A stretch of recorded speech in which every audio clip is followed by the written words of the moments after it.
আপনার soldering iron কি অতিরিক্ত পরিমাণে গরম হয়ে যায়, যার কারণে সার্কিটে সোল্ডারিং হয় না কিংবা সার্কিটটি পুড়ে যায়? তো আজকের ভিডিওতে আমরা খুবই কম খরচে এই সমস্যাটির সমাধান করব এবং আমরা আমাদের সোল্ডারিং আয়রনকে ভ্যারিয়েবল সোল্ডারিং আয়রন বানাবো, অর্থাৎ আমরা এটা টেম্পারেচার কন্ট্রোল করতে পারবো। তো চলুন ভিডিওটি শুরু করা যাক।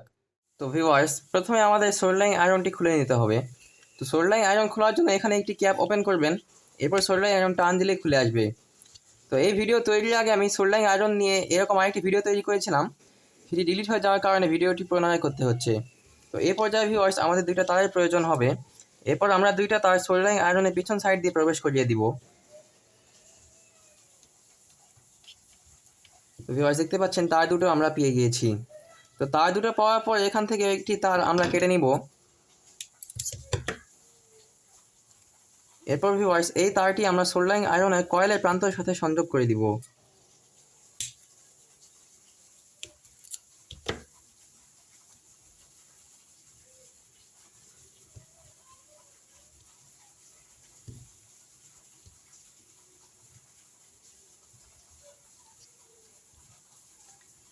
তো ভিউয়ার্স, এটা সংযোগ হয়ে গেলে আমরা যে অপর লাল তারটি বের করে নিয়েছিলাম সেই তারটিও আমরা কেটে নিব। এবং ভিউয়ার্স, এই তারটি কেটে নেওয়ার পর আমরা এখানে সোল্ডারিং আয়রনের কেবলের সাথে এই তারটি সংযোগ করে দিব।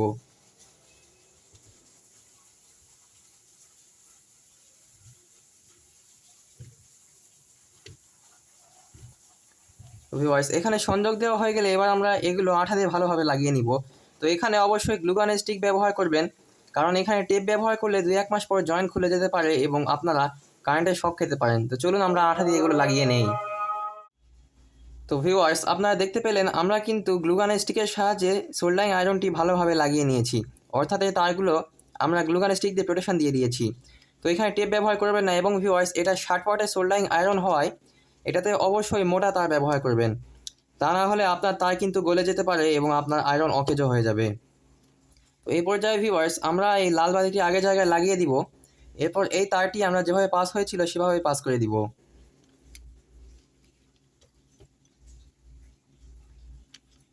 তো ভিউয়ার্স, পাস করা হয়ে গেলে এবার আমরা এগুলো সোল্ডারিং আয়রনের ভিতর ঢুকিয়ে দিব।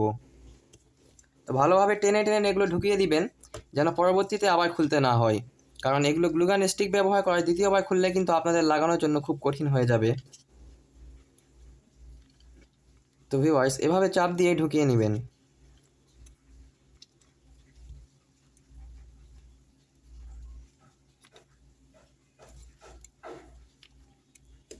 ভিউয়ার্স, দেখতে পাচ্ছেন আমি কিন্তু ঢুকিয়ে নিয়েছি। তো সোল্ডারিং আয়রনের ভিতরের কাজ কিন্তু আমাদের করা শেষ। এবার আমাদের প্রয়োজন হবে একটি ফ্যানের রেগুলেটরের। ততক্ষণ ভিউয়ার্স, আমরা সোল্ডারিং আয়রনটি সাইডে রেখে দেই। আমরা একটি ফ্যানের রেগুলেটর ব্যবহার করব। আমি এখানে 50 টাকা দামে খুবই নিম্নমানের একটা রেগুলেটর ব্যবহার করছি, আপনারা চাইলে এখানে দামি রেগুলেটর ব্যবহার করতে পারেন। এরপর ভিউয়ার্স, আমরা সোল্ডারিং আয়রনটি নিয়ে নিব এবং আপনারা সোল্ডারিং আয়রনটি প্রথমে আপনাদের হাতে ধরবেন এবং খেয়াল করবেন যে কোন জায়গাটি ফাঁকা থাকছে। যেই জায়গাটি ফাঁকা থাকছে সেখানে কিন্তু আমাদেরকে এই রেগুলেটরটি ফিট করতে হবে। তো ভিউয়ার্স, আপনারা আপনাদের হাতের মাপ অনুসারে এই রেগুলেটরটি ফিট করে নেবেন। তো চলুন আমরা রেগুলেটরটি আঠার সাহায্যে ভালোভাবে লাগিয়ে দিই। তো এটা লাগানোর জন্য আমি এখানে গ্লুগান স্টিকই ব্যবহার করব, যেন শক্ত হয়ে লেগে থাকে।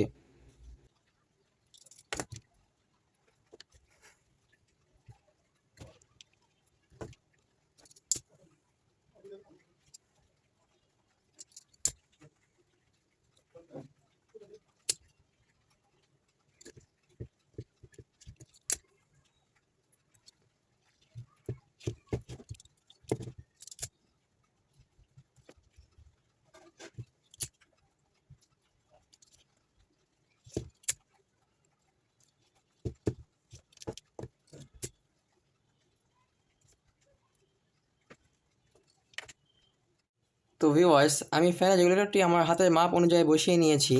এরপর আমরা এটা কেবলে কানেকশান করব। তো এই জন্য প্রথমে দেখে নেবেন যে কেবল কোথায় কাটলে সবচেয়ে বেশি সুবিধা পাওয়া যাবে। এরপর ভিউয়ার্স, এই দুটা কেবল সংযোগ করে দিবেন।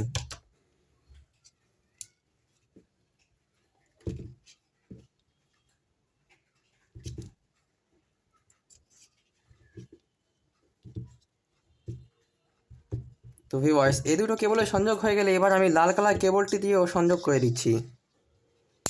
তো আপনারা এটার সংযোগ ইচ্ছা মতো করতে পারবেন, যে এটার কোনো দিক বেদিক নেই, কারণ সোল্ডারিং আয়রন কারেন্টের সাহায্যে চলায় এটা এসি ভোল্টেজে চলে। এসি ভোল্টেজে নেগেটিভ পজিটিভ হয় না, আপনার যেদিকে ইচ্ছা লাগাতে পারবেন। তো ভিউয়ার্স এবার আমরা এগুলো আঠার সাহায্যে ভালোভাবে লাগিয়ে নিব। তো ভিউয়ার্স আমাদের সোল্ডারিং আয়রন তৈরির কাজ কিন্তু শেষ। তো চলুন এবার আমরা এটা পরীক্ষা করব। তো এই জন্য আমি এটা লাইন কারেন্ট দিয়ে দিচ্ছি। এরপর ভিউয়ার্স আমরা এটা চালু করব। তো ভিউয়ার্স আপনারা দেখতে পাচ্ছেন আমি যখন রেগুলেটরটি ধীরে ধীরে ঘোরাচ্ছি তখন কিন্তু আস্তে আস্তে আমাদের লাইটটি ধীরে হয়ে যাচ্ছে, অর্থাৎ টেম্পারেচারও কিন্তু কমে যাচ্ছে। তো এবার ভিউয়ার্স আমরা এটা দেখে নেই। তো আপনারা দেখতে পাচ্ছেন আমি বোঝার সুবিধার্থে এখানে কলম দিয়ে মার্ক করে রেখেছি। এই বিন্দুতে থাকা অর্থাৎ সোল্ডারিং আয়রন সবচেয়ে কম টেম্পারেচারে আছে এবং মাঝখানে থাকা মানে হচ্ছে আমাদের সোল্ডারিং আয়রন 30 ওয়াটে চলছে। এরপর ভিউয়ার্স ঠেকিয়ে দিলে এটা এখানে 60 ওয়াটে চলছে, অর্থাৎ ফুল পাওয়ারে চলছে। তো ভিউয়ার্স ধরে নিন আপনার সোল্ডারিং আয়রন কারেন্টের লাইনে সংযোগ দেওয়া আছে এবং আপনি চিন্তা করলেন যে আয়রনটি চালাবেন না। সেই ক্ষেত্রে আপনারা এই সুইচটি সিম্পলি বন্ধ করে দিলে আপনাদের সোল্ডারিং আয়রনটি কিন্তু বন্ধ হয়ে যাবে। তো ভিউয়ার্স আজকের ভিডিওতে আমরা এতটুকু সাহায্যেই কিন্তু একটি সোল্ডারিং আয়রন তৈরি করে ফেললাম টেম্পারেচার কন্ট্রোলের। তো আপনারা এই সোল্ডারিং আয়রনটির বিট চেঞ্জ করে নিন। তবে আমার কাছে বর্তমানে এটার এক্সট্রা বিট না থাকায় আমি বিট চেঞ্জ করতে পারছি না। এই সোল্ডারিং আয়রনের বিটটি কিন্তু মোটেও ভালো নয়, কারণ এটি লোহার বিট। তাই ভিউয়ার্স এই বিটটি অবশ্যই আপনারা চেঞ্জ করে নিন। তো এই ভিডিও সম্পর্কে যে কোনো প্রকার সমস্যা থাকলে আমাকে কমেন্ট করতে পারেন। ফি আমানিল্লাহ।